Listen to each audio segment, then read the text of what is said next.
चीन ने भारत में घुसपैठ और बढ़ा दी है। चीन ने भारत की जमीन पर एक और टेंट बना लिया है। ये चीन का 5वां टेंट है। लद्दाख के दौलत बेग सेक्टर में चीन ने 4 टेंट पहले से ही बना रखे हैं। इस समय जो एक्सक्लूसिव तस्वीरें आप देख रहे हैं वो इसी 5वें कैंप की है, चीन ने जिसे हाल में ही बनाया है। चीन ने कैंप के बाहर बैनर भी लगा दिए हैं जिस पर लिखा हुआ है कि आप चीन के इलाके में हैं। चीनी सैनिक यहां 24 घंटे चौकसी बरत रहे हैं। सूत्रों के मुताबिक भारत और चीन के बीच 3 फ्लैग मीटिंग नाकाम होने के बाद चीन ने अपनी घुसपैठ को और पुख्ता करने की कोशिश की है। हमारे संवाददाता लद्दाख से मंजूर मीर जुड़ गए हैं। मंजूर, अब आपसे जानना चाहेंगे, ये जो 5वां टेंट लगाया है चीन ने, ये भारत की सीमा के कितने और अंदर हुआ? देखिए सीता, मैं आपको बताना चाहूंगा कि लेह से करीबन ये 325 किलोमीटर दूर का ये इलाका है और ग्राउंड जीरो तक हम इस इलाके में पहुंच चुके हैं। और जो यहाँ पे हमें लोगों से जो जानकारी मिली वो चौंका देने वाली थी।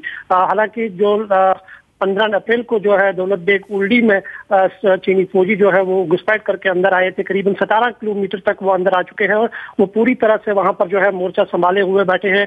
और एक बैनर उन्होंने लगा दिया है जिसपे लिखा है वेलकम टू चाइना, यानी कि ये जो हिस्सा है ये हमारा है। और उसके बाद जो है लद्दाख जो है यहाँ से शुरू होता है। हालांकि हमने यहाँ लोगों से जो बात की उनके मुताबिक जो है 2004 से लेकर अभी तक जो है चीनी फौजियों की जो गतिविधियां हैं वो ज्यादा बढ़ चुकी है। और जो हमें जो तस्वीरें वहां पे मिली है वो चौंका देने वाली है। इस इलाके में न सिर्फ उन्होंने अपने बैंकर बना लिए हैं, अपनी चौकियां या एयरबेस बना लिए हैं, बल्कि कहीं इमारतें भी है जो है उन्होंने इस इलाके में जो है खड़ा कर दिया। और 1962 के बाद जो है लगातार चीनी फौजियों की हरकतें जो है इन इलाकों में लगातार देखने को मिल रही है। जी श्वेता। जी मंजूर, जैसा कि बताया जा रहा था कि अगर चीनी घुसपैठ इसी तरह से बढ़ता रहा तो भारतीय सैनिक जो हैं उन्हें भी यहाँ पर तैनात किया जाएगा या फिर उनकी संख्या इस इलाके में बढ़ा दी जाएगी, ऐसा कुछ देखने को मिल रहा है भारत की तरफ से?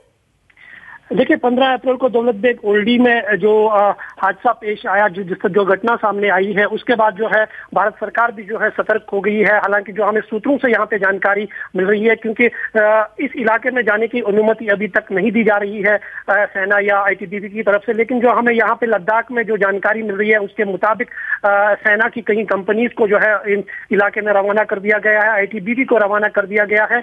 और इस इलाके में जो है पूरी अब हलचल जो है दोनों तरफ से देखने को मिल रही है। हालांकि चीनी फौजियों की संख्या जो है वो ज्यादा बढ़ा दी गई है। जिस तरह से हमने तस्वीरों में पहले भी अपने दर्शकों को दिखाया है कि किस तरह से उनकी जो मूवमेंट है वो किस तरह से बढ़ चुकी है। अब यहाँ से भी जो है मूवमेंट को जो है बढ़ा दिया गया है। लेकिन जो हालात जमीनी सतह पे वहां पे ग्राउंड जीरो पर देखने को मिल रहे हैं उससे साफ इशारा मिलता है कि चीनी जो है उनकी नीयत ठीक नहीं है और वो सिर्फ न दौलत बेग पर अपना कब्जा न जमाना चाहते हैं। जितने भी लद्दाख क्षेत्र से जुड़ने वाली लाइन ऑफ एक्चुअल कंट्रोल है वहां पे बिल्कुल, और साफ तौर पर हम देख सकते हैं किस तरह से चीनी घुसपैठ अपनी बढ़ाते जा रहे हैं और सैनिक भी अपनी यहाँ पर बढ़ा चुके हैं। और जो लाल झंडा आप देख सकते हैं, आपको हम तस्वीरों में लगातार दिखा रहे हैं, उसमें साफ तौर पर लिखा हुआ था कि चीन में आपका स्वागत है। और चीन ने लद्दाख के दौलत बेग ओल्डी सेक्टर में 5वां कैंप बनाया है। इस कैंप की निगरानी के लिए चीन ने मोलोसर डॉग्स तैनात कर दिए हैं। लेकिन सबसे हैरानी की बात है कि बैनर पर लिखे चीन के ये 3 शब्द आप चाइना में हैं, मतलब चोरी ऊपर से सीना जोरी। हम चीन से कूटनीति की बात कर रहे हैं और उन्होंने 5वां कैंप लगा लिया। हम चीन से शांति की बात कर रहे हैं, उन्होंने यू आर इन चाइना लिख दिया। हम मसले को सुलझाने की कोशिश कर रहे हैं, उन्होंने खूंखार मोलोसर डॉग्स खड़े कर दिए। सिर्फ यही नहीं, चीन के सैनिक भारत के सामने AK असॉल्ट राइफल ताने खड़े हैं। चीनी सैनिकों को भारत में घुसपैठ किए 2 हफ्ते से ज्यादा हो चुका है, लेकिन ये सैनिक पूरे दमखम के साथ भारत की जमीन पर डटे हुए हैं। भारतीय जमीन को खाली करने की बजाय चीन दादागिरी दिखा रहा है। चीन की दादागिरी देखिए, लद्दाख के दौलत बेग ओल्डी में उसने 5वां कैंप लगा लिया है, जबकि पहले ही उसके 4 कैंप मौजूद हैं। चीन की हिम्मत तो देखिए, भारतीय सीमा में कैंप तो बनाया ही, साथ ही लिख भी दिया कि वो उसका हिस्सा है। चीन ने कैंप के बाहर बैनर लटका रखा है जिस पर इंग्लिश में लिखा है कि यू आर इन चाइना, यानी आप चीन में हैं। चीन को 5 कैंप की सुरक्षा के लिए सिर्फ अपने सैनिकों पर भरोसा नहीं है, उसने चौकसी के लिए कैंपों के बाहर मोलोसर डॉग्स खड़े कर दिए हैं। मोलोसर डॉग्स पहाड़ी इलाकों के लिए ट्रेंड होते हैं। भारत की बातों पर चीन का कोई असर नहीं है। उसने अपनी सुरक्षा के लिए कैंपों के बाहर आधुनिक हथियारों से लैस सैनिक खड़े कर दिए हैं, जो 24 घंटे AK सीरीज की राइफल के साथ नजर गड़ाए खड़े रहते हैं। चीन ने जिस जगह पर 5वां कैंप लगाया है, वहां से चीनी सैनिक ITBP के शिविर पर नजर रख सकते हैं, ताकि वो भारतीय सैनिकों की हर छोटी बड़ी हरकत को देख सकें। भारत और चीन के बीच 3 बार फ्लैग मीटिंग होने के बावजूद चीन ने ये 5वां तंबू खड़ा किया है। सूत्रों के मुताबिक चीनी सैनिक शुरू में भारतीय सीमा में 24-25 किलोमीटर तक अंदर घुस आए थे, लेकिन ITBP के जवानों ने आक्रामक गश्त करके उन्हें कम से कम 9 किलोमीटर पीछे धकेल दिया था। चीन हमारे हिंदुस्तान के खिलाफ है और हमारा हिंदुस्तान का दुश्मन सबसे बड़ा कोई है दुश्मन तो चीन है, और चीन से ही खतरा है, पाकिस्तान तो कोई खतरा नहीं है। चाइना के संबंध में वही मैं अब फिर कहूंगा, चर्चा होने दीजिए, बातचीत होने दीजिए। हमारे पास व्यवस्था है, हमने आज से नहीं बहुत वर्षों से एक व्यवस्था बनाई है, धीरे धीरे उस व्यवस्था को मजबूत किया है, और जब भी ऐसी कोई घटना घटती है उसका समाधान उस व्यवस्था के माध्यम से निकल आता है। हमें पूरा विश्वास है कि इसका भी समाधान निकलेगा। चीन भारतीय सीमा में अपनी घुसपैठ बढ़ाकर भारत पर दबाव बनाना चाहता है, ताकि भारत ITBP के बने अपने बंकर हटा ले, लेकिन भारत सरकार ने साफ कर दिया है कि सुरक्षा के आगे कोई समझौता नहीं होगा। बिल्कुल गंभीर है, और पहले उन्होंने 1 चौकी स्थापित की और आज धीरे धीरे उन्होंने 5 चौकियां स्थापित कर दी है। तो वो कहीं न कहीं हमारी सामरिक और सुरक्षा की दृष्टि से एक चुनौती है। चीन अपनी दादागिरी से बाज नहीं आ रहा है, इसलिए भारत सरकार को भी चाहिए कि वो बातचीत की बजाय कड़े कदम उठाए, ताकि चीन को मनमानी करने से रोका जा सके। 15 अप्रैल से शुरू हुई चीन की घुसपैठ थमने के बजाय बढ़ती जा रही है, लेकिन सवाल उठता है कि चीन के इन गलत कदमों पर सरकार अभी तक चुप क्यों है? भारत सरकार आखिर क्यों चीन की इस दादागिरी को चुपचाप देख रही है? क्या चीन से डर रही है भारत सरकार? देखिए इस रिपोर्ट में। चीन भारत के 19 किलोमीटर अंदर तक आ गया है।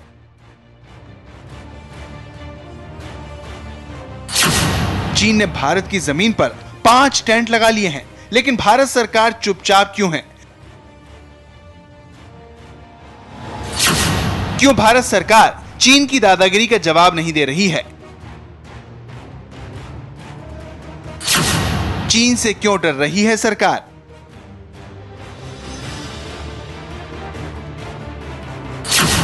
भारत का पाकिस्तान से भी बड़ा दुश्मन है चीन।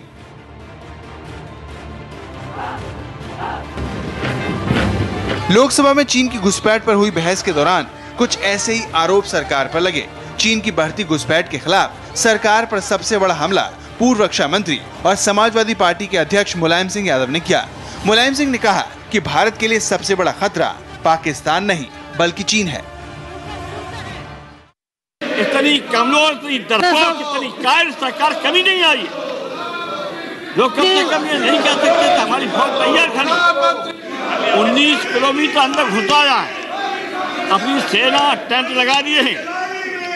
अब आप यहाँ से भेज रहे हैं मंत्री को, मंत्री भीख मांगने जा रहा है कि हमें बचाइए। सिर्फ मुलायम ही नहीं, बीजेपी ने भी आरोप लगाया कि सरकार चीन की घुसपैठ पर अंकुश लगाने में नाकाम रही है। कमजोर, लचर और ऐसा रवैया अपना रही है जिस रवैये के चलते कि हर दिन जो है वो घुसपैठ बढ़ रही है, हर दिन जो है वो चाइना अपने मंसूबों में कामयाब हो रहा है और सरकार हमारी हाथ पे हाथ रख के बैठे हुई है। तो ये अपने आप में एक बहुत गंभीर मामला है। चाइना के लोग दिल्ली के संसद के सामने भी बंकर बनाएंगे तो भी हम चुप बैठेंगे। हम पाकिस्तान के साथ जो व्यवहार करते हैं वो तो सही है, लेकिन जैसे मुलायम सिंह यादव जी ने भी कहा है कि हमारा सबसे बड़ा दुश्मन अब चाइना बन गया है, और उसी तरह से हमारी रक्षा मंत्रालय की रणनीति तय होनी चाहिए। चीन को लेकर देश में कितना हंगामा हो रहा है, लेकिन शायद सरकार को इससे कोई फर्क नहीं पड़ता। सरकार अब भी बातचीत से मसले को सुलझाने की बात कर रही है। हमारा प्रयास ये है कि जो भारत और चीन के एक रिश्तों में सुधार आ रहा था, उस सुधार को देखते हुए इसका एक सकारात्मक परिणाम बातचीत के जरिए आ जाए, न कि केवल हम युद्ध के ही वो रास्ता अख्तियार करें। तो मैं समझता हूँ उस दिशा में काफी सक्रिय रूप से केंद्र सरकार, डिफेंस मिनिस्टर, प्राइम मिनिस्टर, यहाँ तक कि विदेश मंत्री और सरकार लगी है इस बात के लिए। चीन का सवाल है निरंतर और लगातार ये बात सरकार की तरफ से कही गई है कि भारत की एकता, भारत की अखंडता, भारत की प्रभुसत्ता की हिफाजत करने के लिए सरकार पूरी तरह से कटिबद्ध है। पर जहां तक किसी वारदात का सवाल है या अगर बॉर्डर पे कोई लोकलाइज्ड इंसिडेंट हुआ है सरहद पर, तो हमारी सदा ये कोशिश रहती है कि रचनात्मक तरीके से उसको हल किया जाए। लेकिन सवाल उठता है कि जिस तरह से चीन अपनी चाल चल रहा है, उससे कहीं आगे भारत के लिए मुश्किलें और न बढ़ जाएं। आखिर चीन के हाथों 1962 में मिले जख्म को कौन भूल सकता है।